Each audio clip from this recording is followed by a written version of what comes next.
Alright, here's where we're at so far with the installation. I bolted my compressor box to the frame.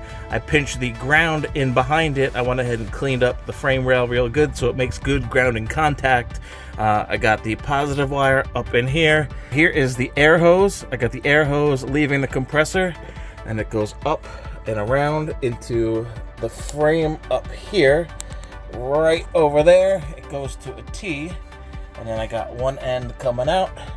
This side is going to go up to my gauge, and the other end of the T goes off and gets teed to that airbag right there and that airbag right there.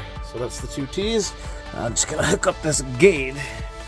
We got a fused power coming from my fuse box, and this is going into the on switch. That's going to be up at the top. All right. And then we got this one over here coming out.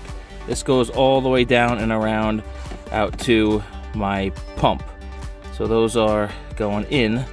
It's also spliced here going into the light for the gauge.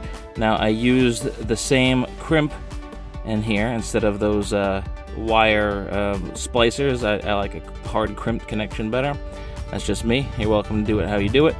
And also, here we go, I got it spliced into the ground right here for the wire right there. That's also going to be the light.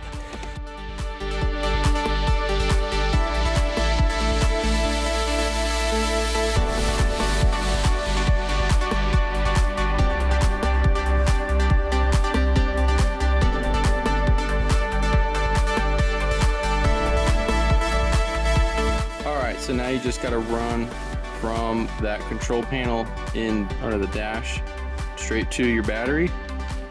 Hook that up, tie that down, and then you'll have power.